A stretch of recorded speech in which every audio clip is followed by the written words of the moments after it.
णमो णमो सिद्ध साहूणम। यह पाठ है नय। नय की आगम में अनेक परिभाषाएं मिलती हैं। जैसे नय प्रमाण का टुकड़ा है, विकलादेशी नय कहलाता है। जो मुख्य परिभाषा यह मिलती है, ज्ञातुरभिप्रायो व नया, ज्ञाता के अभिप्राय को नय कहते हैं। और भी परिभाषा मिलती है, शुद्ध ज्ञान के विकल्प को नय कहते हैं। प्रमाण के द्वारा ग्रहण की हुई वस्तु के एक अंश को कहने वाला नय है। पर फिर भी जिनको भी समझ में नहीं आता, प्रारंभिक है, वित्ता समझ सकते हैं कि प्रमाण मतलब सम्यक ज्ञान और प्रमाण का टुकड़ा नय है। नय के मूल भेद 7 है। नैगम नय, संग्रह नय, व्यवहार नय, ऋजुसूत्र नय, शब्द नय, समभिरूढ़ नय और एवंभूत नय।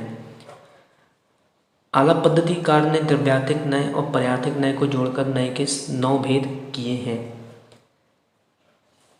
इन 7 नयों में नैगम, संग्रह, व्यवहार नय जो है वह द्रव्यार्थिक नय कहलाते हैं और ऋजुसूत्र, शब्द, समभिरूढ़ एवंभूत या पर्यायार्थिक नय कहलाते हैं। अधिक विस्तार न समझते हुए संक्षिप्त में इनकी परिभाषाएं जानेंगे। बाकी बड़े ग्रंथों से आप इसको विस्तार से वहाँ से समझें। नैगम नय किसे कहते हैं? तो अनिष्पन्न अर्थ में संकल्प मात्र को ग्रहण करने वाला नैगम नय कहलाता है। अनिष्पन्न अर्थात जो पूरी तरह भी पूर्ण नहीं हुई है। जैसे रसोई घर में अग्नि जलाते समय कहना कि मैं भोजन बना रहा हूँ। इसके मूलतः 3 भेद होते हैं, भूत नैगम नय, भावी नैगम नय और वर्तमान नैगम नय। भूत नैगम नय कहता है कि जहाँ पर भूतकाल का वर्तमान में आरोपण किया जाता है। जैसे आज दीपावली के दिन वर्धमान स्वामी मोक्ष गए कब थे? भूतकाल हो जा चुके, परंतु वर्तमान में आरोपण कर रहे हैं, तो यह भूत नैगम नय होता है। भावी नैगम नय कि जहाँ पर वर्तमान काल में भविष्य का आरोपण किया जाता है। जैसे अनंत भगवान को सिद्ध कहना, राजकुमार को राजा कहना। वर्तमान नैगम नय अर्थात जो कार्य करना प्रारंभ कर दिया है परंतु अभी तक जो निष्पन्न अर्थात पूर्ण नहीं हुआ है, कुछ निष्पन्न है और कुछ अनिष्पन्न है, उसे वर्तमान नैगम नय कहते हैं। संग्रह नय, तो संग्रह नय की जो परिभाषा बनती है, अभेद रूप से जो वस्तु को ग्रहण करे उसे संग्रह नय कहते हैं। या जो नय अपनी जाति का विरोध नहीं करके एक पने से समस्त पदार्थों को ग्रहण करता है, वह संग्रह नय है। जैसे कहा द्रव्य, तो द्रव्य कहने से क्या हुआ? समस्त द्रव्य इसमें समाहित हो गए। या कहा जीव, तो समस्त जीव इसमें समाहित हो जाते हैं। व्यवहार नय क्या करता है कि जो संग्रह ने वस्तु ग्रहण की उसी को भेद रूप से गठन कर देता है, वह व्यवहार नय है। जैसे द्रव्य के 6 भेद कर देना, जीव के 2 भेद कर देना, संसारी मुक्त। फिर संसारी में भी पंचेंद्रिय हैं कि 4 इंद्रिय हैं कि 3 इंद्रिय हैं। पंचेंद्रिय में भी मनुष्य हैं कि त्रियंच हैं। मनुष्यों में भी स्त्री है कि पुरुष हैं। पुरुषों में भी मोटा है, पतला है, मोटे में भी काला है, गोरा है। तो ये क्या करता है? व्यवहार नय भेद करता जाता जब तक भेद होता है। ऋजुसूत्र नय वर्तमान काल को ग्रहण करने वाला होता है। जैसे इसके 2 भेद बनते हैं, सूक्ष्म ऋजुसूत्र नय जो एक समयवर्ती पर्याय को ग्रहण करता है और स्थूल ऋजुसूत्र नय जो अनेक समयवर्ती पर्याय को ग्रहण करता है। शब्द नय जो है यह संख्या, लिंग, कारक आदि के व्यभिचार को दूर करके शब्द के द्वारा पदार्थ को ग्रहण करता है। समभिरूढ़ नय जो है कि एक शब्द के अनेक अर्थ होने पर भी किसी प्रसिद्ध एक रूढ़ अर्थ को शब्द द्वारा कहना समभिरूढ़ नय होता है। जैसे गो शब्द है, उसके अनेक अर्थ होते हैं, पृथ्वी होती है, वाणी होती है, किरण होती है, फिर भी गो शब्द से गाय को ग्रहण किया जाता है। एवं भूत नय कहता है कि जिस शब्द का जो वाच्य है वह उसी रूप क्रिया से परिणत समय में ही जब पाया जाता है उसे जो विषय करता है उसे एवंभूत नय कहते हैं। यानी मन वचन काय से जिस समय जो जीव जो क्रिया करता है उसे वह कहते हैं। जैसे कि पूजा करते हुए को पुजारी कहना, राज्य करते हुए को राज करते समय राजा कहना, इस प्रकार से। तो यह 7 नय की परिभाषा होती है। और जो इसमें दो नय जोड़े जाते हैं, द्रव्यार्थिक और पर्यायार्थिक नय, तो ये 9 नय हो जाते हैं।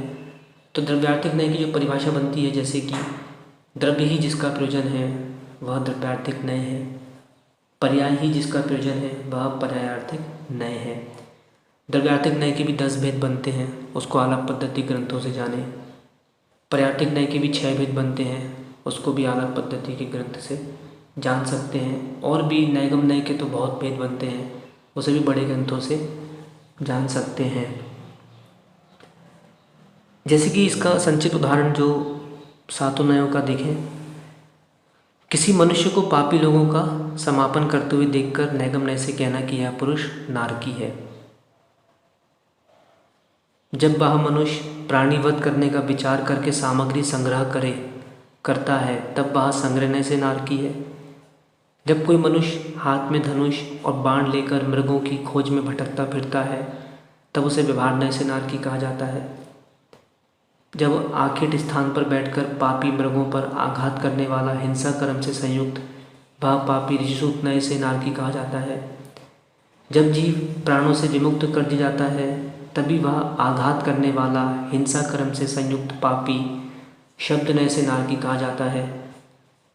जब मनुष्य नारक कर्म का बंधक होकर नारक कर्म से संयुक्त हो जाए तभी वह समविरुद्ध नय से नारकी कहा जाता है। और जब वही मनुष्य नरक गति को पहुंचकर नरक के दुख अनुभव करने लगता है तभी वह एवंभूत नय से नारकी कहा जाता है। तो ये जो भेद बनते हैं ये आगम नय के बनते हैं। वैसे मूल अध्यात्म नय अलग हैं और आगम नय अलग है। अध्यात्म नय के भी 2 भेद बनते हैं, निश्चय और व्यवहार नय।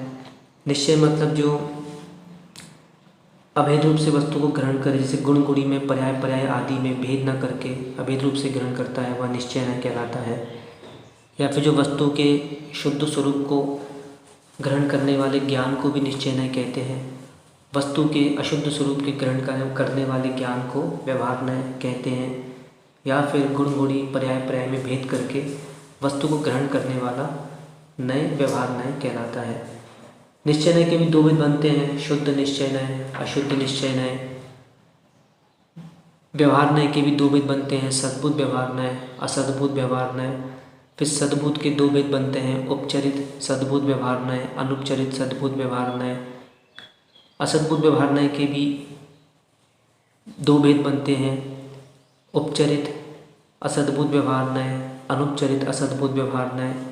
फिर उपचरित असद्भुत व्यवहार नय के भी 3 भेद बनते हैं, सुजातीय उपचरित असद्भुत व्यवहार नय, विजातीय उपचरित असद्भुत व्यवहार नय, सुजातीय विजातीय उपचरित असद्भुत व्यवहार नय। असद्भुत व्यवहार नय के 9 उपचार भी होते हैं, द्रव्य गुण पर्याय, जैसे द्रव्य में द्रव्य का, गुण में गुण का, पर्याय में पर्याय का, इस प्रकार से 9 बनते हैं। तो आलाप पद्धति ग्रंथ से इसको संचित में जान सकते हैं। नयाभास वह है जो किसी एक धर्म का ही अस्तित्व स्वीकार करता है और शेष समस्त धर्मों का निराकरण करता है, वह नयाभास कहलाता है। इसे दुर्नय भी कहते हैं, निरपेक्ष नय भी कहते हैं, मिथ्या नय भी कहते हैं। जैसे एक संक्षिप्त अंतिम समझ ले, जैसे कोई पुरुष है वह पिता भी है और पुत्र भी है। तो कोई कहे पिता ही है, हाँ, तो बेटे की अपेक्षा से पिता ही है, तो यह हमारा सम्यक नय है। पर हमने अन्य धर्मों को भी गौण करके रखा है। परंतु कोई ऐसा कहे कि पिता ही है और अन्य धर्मों का वो निषेध कर दे, उन्हें ना माने, तो वह दुर्नय कहलाता है। तो यह संक्षिप्त हमने नय का पाठ पढ़ा। आदि जिनेंद्रम।